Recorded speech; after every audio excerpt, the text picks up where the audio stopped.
I woke up feeling strange. There was an itch on the back of my neck, a coldness I couldn't quite place. At first, I thought maybe the fan had been blowing directly on me, or I'd shifted my blanket off in the middle of the night. But then I noticed the silence, a heavy, waiting kind of silence, like the air was holding its breath. I got up slowly, groggy from sleep, and stumbled toward the bathroom. My feet dragged against the floor, and my heartbeat was already speeding up for reasons I couldn't understand.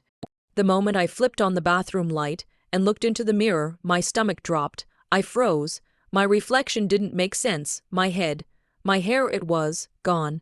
It wasn't just a bad haircut. It was war. Random chunks of my long, black hair were hacked away, some pieces sticking out like sharp bristles, others shaved almost to the scalp. There were patches missing, ugly, bald spots surrounded by uneven strands.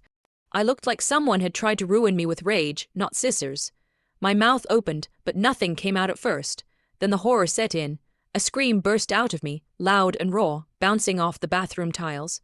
That's when I heard her laugh, behind me, leaning against the doorframe, with a pair of scissors dangling from her fingers like a trophy, stood my sister, Nita. Her expression was triumphant, almost proud, like she'd just accomplished something meaningful. "Useless girls don't deserve hair," she said, casually twirling one of the strands she had chopped off. Her words sliced deeper than the scissors ever could. I stood there, stunned, trying to piece together what kind of hatred drives someone to do something like this. I ran past her, clutching the broken remains of my hair in my hands. Tears blurred my vision as I stumbled into the kitchen, where our mother sat sipping her morning tea. I begged her to look at me, to say something, to help. She cut off my hair in my sleep. I cried, my voice breaking. My mother looked up, glanced at me once, and then chuckled. A small, careless laugh that shattered whatever hope I had left. That laugh, my mother's laugh, did more damage than Nita's scissors ever could.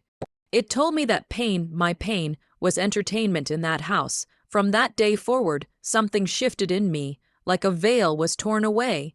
I began to see every moment of my life in that home for what it really was.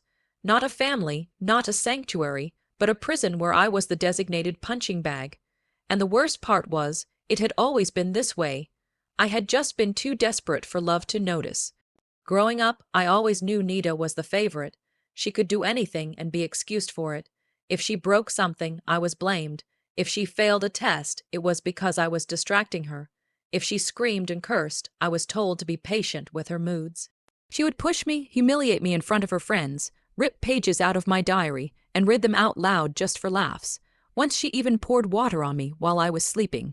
My mother saw it all. She laughed at most of it. Sometimes she even joined in. I remember one birthday when I'd asked for a simple cake. I waited all day, dressed in my favorite blue shalwar camis, only for them to celebrate Nita's birthday instead. They said I didn't need cake, I needed to lose weight. At dinner, they gave me half a roti and said it was symbolic of how little I deserved. I smiled through it, told myself maybe next year would be different. It never was. In school, I did well. I studied hard, partly to escape and partly to make them proud. I topped my class multiple times, won art competitions, even got a poem published in a magazine. I rushed home to show them, hoping it would be the thing that finally made them see me. Nita tore up the magazine and threw it in the bin. My mother didn't stop her. She looked at me and said, "Don't show off. Nobody likes a girl who thinks she's better than others." I started to shrink into myself. Stopped talking so much, stopped dreaming so big. I began to believe them. Maybe I was the problem. Maybe I didn't deserve good things. Maybe I really was just useless. The day I left that house, I didn't cry. I didn't look back. I didn't say goodbye. I just walked out with one small suitcase, a broken phone, and a scholarship letter tucked deep inside my worn-out bag. It wasn't courage that got me out. It was survival. I knew if I stayed even one more year, I'd lose whatever little spirit I had left. My heart was already in pieces, but something deep inside me still whispered, "There's more for you out there." That whisper became my lifeline. College was nothing like home. For the first time in my life, no one knew me as the failure, the freak, or the quiet one who doesn't speak unless spoken to. I was just Layla, I didn't know who that really was yet, but I was determined to find out. I didn't have fancy clothes or confidence or perfect skin and hair like the other girls, but I had hunger to grow, to be more than what I was told I'd be. I worked multiple jobs, tutored kids after class, cleaned apartments, ran errands for professors.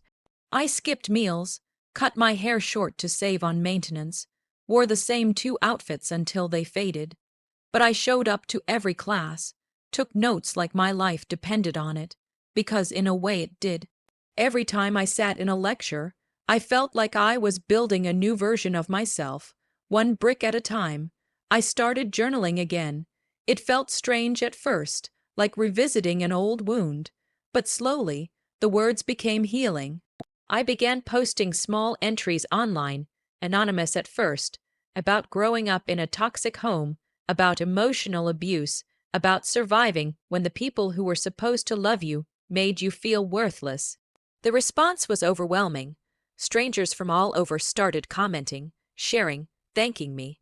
I wasn't alone, and neither were they. That small blog became my escape and eventually my platform. I learned digital marketing through free online courses, started collaborating with small wellness brands, and launched a side business selling natural self-care kits, things I'd made for myself when I had nothing. Oils, journals, scrubs, affirmations. Each product had a story behind it, and people felt that. My following grew, my confidence grew with it. I dyed my hair, got a better haircut, wore my scars like badges. I began walking taller, smiling more. The girl who was once told she didn't deserve hair was now teaching others how to reclaim themselves. The night of the gala arrived like a dream I hadn't dared to dream. The lights outside the venue sparkled like stars fallen to earth, and I stood there in front of the grand entrance, barely able to recognize myself. My gown hugged my figure in all the right places, soft black velvet with gold trim that shimmered every time I moved. My makeup was flawless, but it was my hair, long, lush, and curled with pride, that felt like the final symbol of everything I'd reclaimed. I took a deep breath and stepped inside, the soft click of my heels echoing with purpose. I wasn't nervous, I wasn't pretending, I belonged there. The ballroom was full of powerful women, CEO, activists, entrepreneurs. My name tag read Layla Seed founder, Rise and Restore. People greeted me with warmth, complimented my work, shared how my story had inspired their own journeys. I felt seen in a way I had never been in my entire life, and then I saw them. Across the room, near the refreshments, stood Nita. She wore a bright red outfit, too loud, too tight, as if begging to be noticed.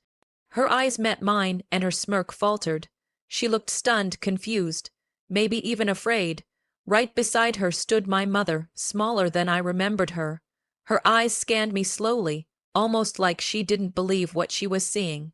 She looked around as if trying to figure out why everyone was talking to me. For the first time, they weren't in control of the narrative. I was. The event moved fast after that. I was called to the stage to receive the award for Young Entrepreneur of the Year. As I walked up under the golden lights, applause filled the room. I held the mic with calm hands and began to speak. I told them about pain, about being torn down by the people who should have lifted me up.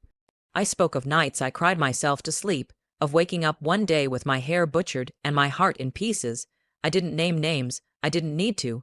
Every word, every syllable, was a mirror held up to the ones who'd broken me. The audience was silent, listening not just with ears but with hearts, and when I finished they stood and clapped, not just for my success but for my survival. In the end, this story wasn't just about hair. It was never just about the scissors or the cruelty or the laughter that followed my pain. It was about identity, about how easily it can be stripped away by the very people meant to protect it, and how fiercely it must be fought for when you've been told you don't deserve it. I was born into a home that tried to shrink me, tried to convince me I was nothing more than the shadows cast by someone else's spotlight, but I refused to stay small. I built a life with the broken bricks they threw at me. I turned silence into strength, isolation into impact, and the revenge I sought, it wasn't about hurting them. It was about making them watch as I became everything they said I never could. Their insults became irrelevant. Their mockery, powerless. because nothing crushes cruel people more than the realization that they can no longer control the story, or the girl they tried to destroy. And now, when I look in the mirror, I don't see damage. I see a warrior, I see a survivor, I see me,